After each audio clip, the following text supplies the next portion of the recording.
Hello Internet, Mike Berlin here, and I'm playing Vampire the Masquerade Coteries of New York.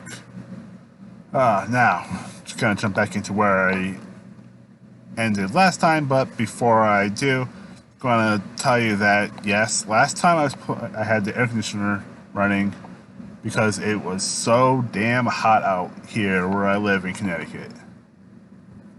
This week, it's so cool that even having the window open is a little much. So I'm gonna jump right in and have us some vampires.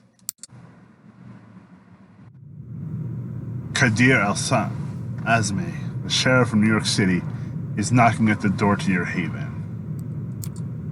The sight comes as more than a little shocking. If he had business with you, you'd either expect to see him already inside or never see him coming at all. Yet there he is, on the other side of the peephole, patiently and politely waiting for you to let him in. You carefully unlock the door and face him in silence. Evening. May I come in? You simply stare at him. Your lack of an answer doesn't faze him, and your lack of resistance as he starts walking inside has obviously been interpreted as permission.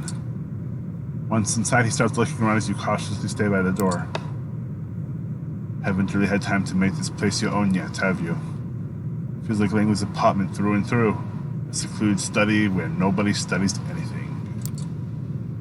Look at the books on the shelf. Obviously meant to impress guests, not to be read. They reveal nothing about the owner aside from an aching desire to be taken seriously as an intellectual. He picks one of them up and smirks before putting it away. The Phenomenology of Spirit. Next to all of his garbage poetry. He can make a bet. She's more than 20 pages at you, $50 and a gallon of blood. The kind of place that self-professed hermits intune themselves in to suffer. Considering how much you have to run around these nights, you probably only use it to shelter from the sun and rest, right? Even though he's obviously making an effort to come off as non-threatening, it's impossible to forget the first impression he made. You still see him as a fierce predator, trying hard not to expose his true colors. You sense a familiar fight-or-flight response as you struggle to find a diplomatic answer to his last question. If Kadir is bothered by your silence, he doesn't let it show. He keeps walking around, toying with whatever catches his eye. Eventually, he speaks up again. Watch any baseball lately? If I had to guess, you strike me as a Red Sox fan. Now he's inviting you to talk in a more direct manner. You attempt to overcome your physical reaction to him and reply as casually as you can. They're all the same answer. Okay.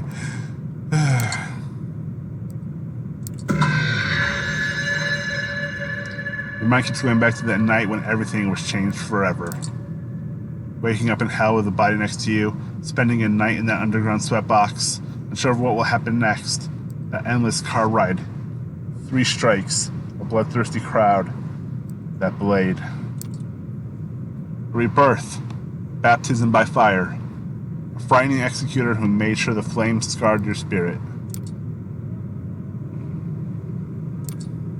As you look into his face, you realize he's read the emotions from yours. Not in the mood to exchange pleasantries, There's no animosity in his voice. He's just stating a fact. Let me get straight to the point then. Momentarily stops caring about his surroundings, turning all of his attention to you, and demanding the entirety of your attention in return. You see, there's something I've realized over the years. In large part, I may have been hired just to look menacing with a sword, but my job is all about seeing through bonds and relationships. The Camarilla would be safe as long as its members adhere to certain social contracts, making their dealings and affinities plain for everyone to see.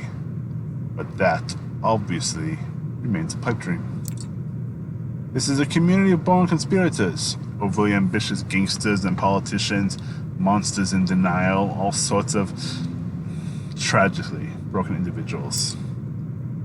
They are driven by desire that makes them incompatible with the masquerade, incompatible with prolonged survival of the Camarilla, incompatible with the methods I use to operate. And so I am doomed to be like a cop, Constantly insulted behind my back, maybe for a good reason, but immediately called for help when someone loses their tableware. Or, like an Agatha Christie protagonist, outwardly assisted by everyone but constantly lied to about everyone's pasts and motivations. Even if my failure to solve the mystery might be the end of us all. He tries to sound like he's peacefully resigned to his fate, but it's easy to detect a tinge of regret in his voice. A voice belonging to someone who once had bigger ambitions than this. What broke him? So you see, for this detective, the why done it is far more important than the who done it or how done it. When you understand all the players and the mutual obligations, you easily understand every crime. But of course, the kindred know it, so they devise ways to make my job much harder. Just like conspiracies between two unrelated actors that depend on scratching each other's backs for mutual security. Or they enforce the blood bond to make someone unexpected their thrall, a boss serving their employee, a rebel serving a tyrant, just because one is regularly being forced to drink another's blood. What has Sophie seen in you? Why does the prince keep asking me about your actions? How come you're being pushed to build your own coterie so fast? You are surrounded by unclear motivations which you yourself don't understand. That unnerves me, and it should unnerve you as well.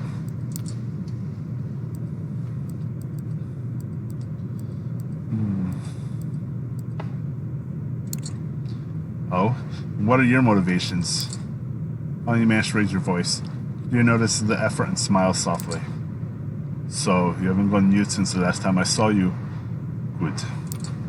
Well, I'm here for selfish reason. I need to develop a rapport with you to better fulfill my obligations. The last time we met, I couldn't see you as my equal. Now that you've been accepted into the Chimera, what choice do I have? I understand if you didn't want to see my face again, but I'm one of the faces of the New York City community, and as long as you're part of it, it's going to be impossible to avoid me. Especially when I have business with you, as I do now. As you might have guessed by now, one of my tasks is uncovering and understanding your bonds, and one of them just might endanger our community. Well, that's not menacing at all. Who is he talking about?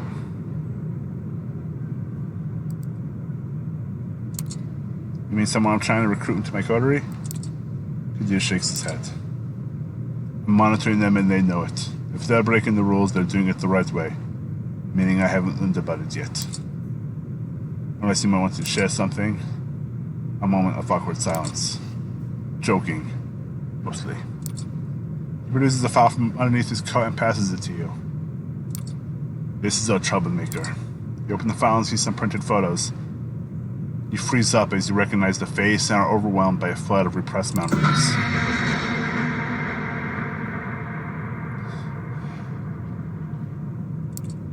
Emma. The only person who's kept you hanging on through all these years. The only person you have in your corner in your never-ending fight against the world. You've kept your shit together so far. Try not to think about her until you got everything sorted out. But seeing her face brings a lump to your throat. You look up at Kadir, expecting answers. I'll be frank.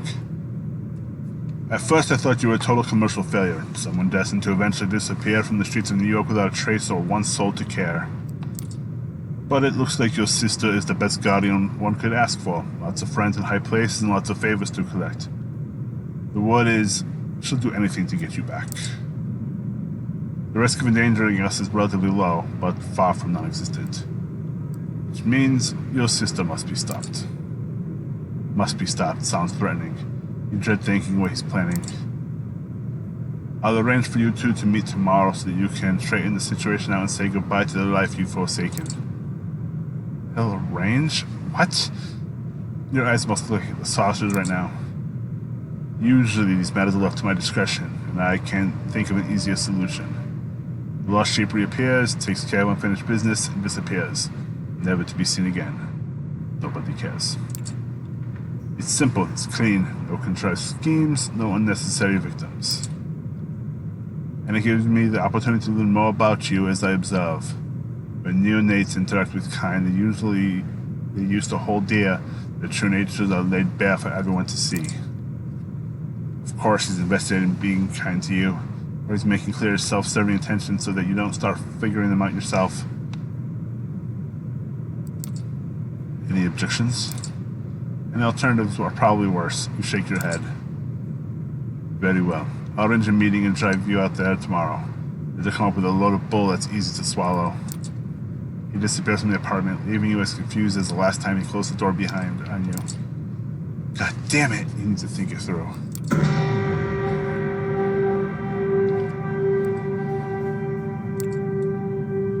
For a long time, you just sit in your haven, lost in your thoughts, trying to come up with lies that convince the only person who's ever seen you is the real you. Oh.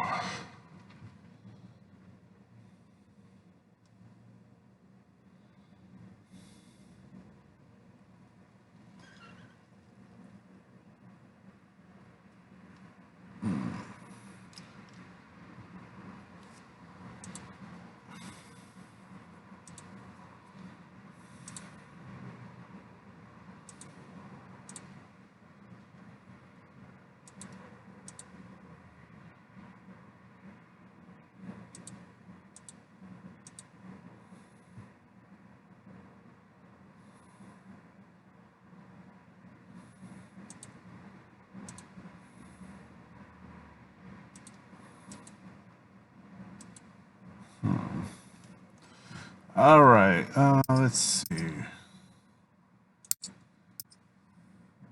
A neonate is a young kindred, recently embraced, but more than a fledgling. The blood bond is a mystically enforced relationship between a vampire and another, mortal or kindred. Drinking the blood of a vampire directly from the vein 3 times creates an intense loyalty in the drinker, resembling infatuation or obsession. The bond loses its grip with time, but is reinforced by repeated drinks from the donor vampire. Ooh.